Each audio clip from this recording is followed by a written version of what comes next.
A bordo del Castillo Olmedo, por Vicente Miralles Mora.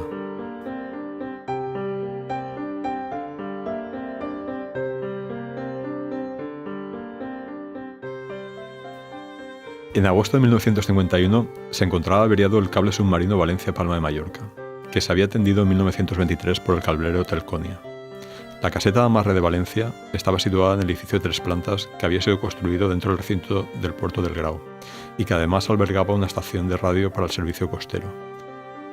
Para localizar y remediar la avería del cable submarino, se desplazó desde Madrid el ingeniero delegado de cables Julio de Paula, que junto con mi padre, entonces ingeniero jefe regional de Valencia, hicieron las oportunas medidas para situar la derivación observada, ya que no se trataba de un corte completo. Como yo tenía vacaciones escolares en agosto, me permitieron asistir a las medidas de localización, que se hacían desde el sótano, en penumbra, con un galvanómetro de espejo y una linterna alimentada por pilas secas, solicitando por radio al terminal de Palma que aislase o diese tierra. Al mismo tiempo, se enviaba alternativamente polaridad positiva o negativa para aumentar o disminuir la derivación, midiendo de esa manera la resistencia con el puerto de Wexton.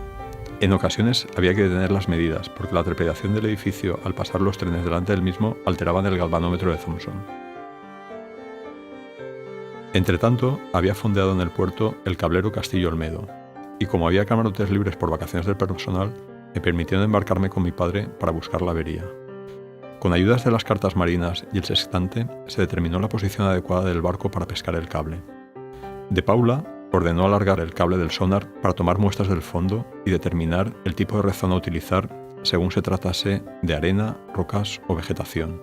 Seguidamente, el barco se desplazó a cierta distancia de la posición supuesta del cable y largó la malleta, o cable de rezoneo, con la longitud adecuada según el sondeo realizado.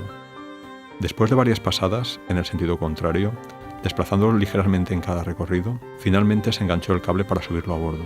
Se había hecho de noche, y había que mantener la posición para continuar al día siguiente.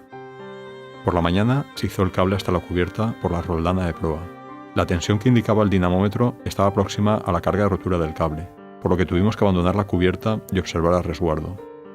Mientras, los celadores de telégrafos procedían a cortar el cable, sujetando ambos extremos y empalmando unos latiguillos hasta la sala de mediciones. Allí se determinaba a qué banda estaba franco y a qué distancia se medía la avería en la otra banda. La banda franca se ató una gran boya provista de una luz intermitente y se soltó cortando la sujeción, con lo que se hundió con gran estrépito bajo el peso del cable, reapareciendo después a bastantes metros del barco. El barco se colocó en posición adecuada para ir tirando por proa del cable en la banda averiada. En un cierto momento, y mientras observaba con atención el izado por si aparecía algún punto sospechoso, recogió una maraña de cables enredados en múltiples cocas, que correspondían al punto de empalme de una avería anterior. Se volvió a cortar y probar tras la coca, pero no estaba en ella la avería, por lo que se siguió izando cable hasta rebasar la posición media de la avería, en cuyo momento se volvió a cortar, encontrando ya el cable franco. Se realizó entonces el empalme a una sección del cable de fondo, procedente de una de las bodegas, comenzando por el alma, constituida por un torón de 7 conductores de cobre electrolítico, trenzados, formando un núcleo de 3 milímetros de diámetro. Sobre este núcleo, que se empalmó a soldadura hilo por hilo al cable recogido, se aplicó una gutapercha calentada de 5 milímetros de espesor, adherida al cable con Chatterton, y cubriéndola, se arrolló en hélice una fina banda de latón que constituye la protección antiteredo. El conjunto se impermeabilizó con una cinta embreada arrollada en sentido contrario sobre el latón.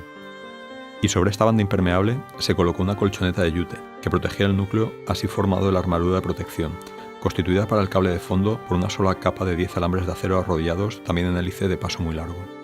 Sobre esta protección mecánica que daba consistencia al cable se arrollaron 2 bandas de cáñamo de la India, que proporcionaban una superficie tersa al conjunto y disminuían su peso específico en inmersión. Soltando cable nuevo de la bodega por la roldana de popa, el Castillo Olmedo fue a buscar la boya con el otro extremo. Se hizo a bordo, se empalmaron los extremos y, comprobado por radio que todo estaba en orden, regresamos a Valencia. La operación había durado varios días y, como es fácil comprender, afianzó mi vocación por las telecomunicaciones cuando contaba 16 años. El Castillo Olmedo había sido construido en Noruega en 1907. Resultó hundido durante la Guerra Civil Española y fue transformado en buque cablero en 1944 para la reparación de los cables telegráficos, que por sus frecuentes averías y escasa capacidad se abandonaron definitivamente en los años 60. El buque se desguazó en 1968 y la caseta de amarre de Valencia, que albergó las costeras radiotelegráfica y radiotelefónica hasta 1970, fue demolida en 1994 para la ampliación del puerto.